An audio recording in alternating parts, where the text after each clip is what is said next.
নমস্কাৰ যিসকল মানুহে চৰকাৰী আঁচনিৰ ধৰ নিজৰ বেংক একাউণ্টত পাব বিচাৰে সেই সকল মানুহে ভিডিঅ'টোত ক্লিক কৰিছে যদি অনুগ্ৰহ কৰি ভিডিঅ'টো স্কিপ নকৰি প্ৰথমৰ পৰা শেষলৈ চাই থাকিব আৰু লগতে মোৰ চেনেলত নতুন হ'লে প্লিজ চেনেলটো ছাবস্ক্ৰাইব কৰি মোৰ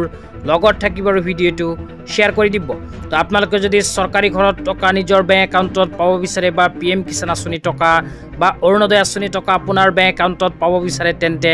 এনেকুৱাকৈ নিজৰ বেংক একাউণ্টৰ লগত আধাৰ কাৰ্ড লিংক কৰিব লাগিব কিয়নো বৰ্তমানে মধ্যভোগীয়ে যাতে চৰকাৰী আঁচনি ধন খাব নোৱাৰে সেই কাৰণে চৰকাৰে আধাৰ কাৰ্ডৰ জৰিয়তে হিতাধিকাৰীসকলৰ বেংক একাউণ্টত প্ৰদান কৰে সেই কাৰণে আপোনালোকে এনেকুৱাকৈ নিজৰ আধাৰ কাৰ্ডৰ লগত বেংক একাউণ্টখন লিংক কৰিব লাগিব তো লিংক কৰাৰ কাৰণে আপোনালোকে মোবাইল স্ক্ৰীনত চাব পাৰিছে এনেকৈ এখন ফৰ্ম ফিলআপ কৰি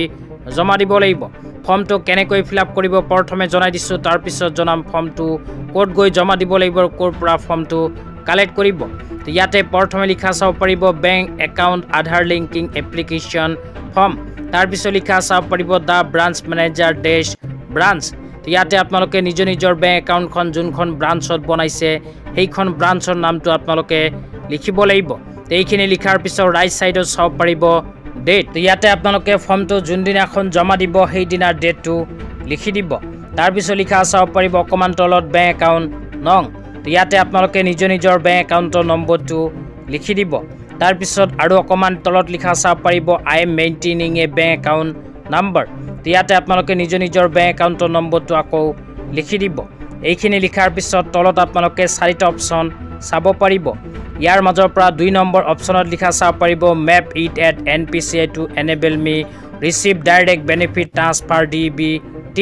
তো দ্বিতীয় নম্বৰ অপশ্যনটো আপোনালোকে টিক কৰিব লাগিব টিক কৰাৰ পিছত আৰু অকমান তলত লিখা চাব পাৰিব আধাৰ বাই UDI নাম্বাৰ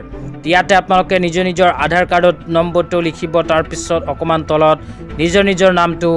লিখি দিব লিখি দিয়াৰ পিছত signature by thumb impression of account holder যে লিখা আছে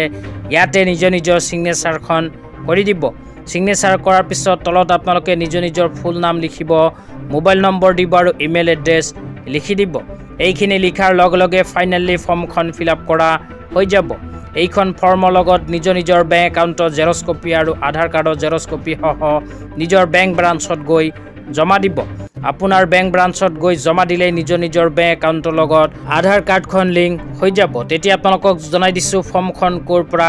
কালেক্ট কৰিব ফৰ্মখন কালেক্ট কৰাৰ বাবে নিজৰ বেংক ব্ৰাঞ্চত গৈ যোগাযোগ কৰিব অথবা যিকোনো কম্পিউটাৰৰ দোকানৰ পৰাই আপোনালোকে বেংক একাউণ্টৰ লগত আধাৰ কাৰ্ড লিংক কৰা ফৰ্মটো লাভ কৰিব পাৰিব তেনেকুৱাকৈ নিজৰ বেংক একাউণ্টৰ লগত আধাৰ কাৰ্ডখন লিংক কৰি ল'ব তো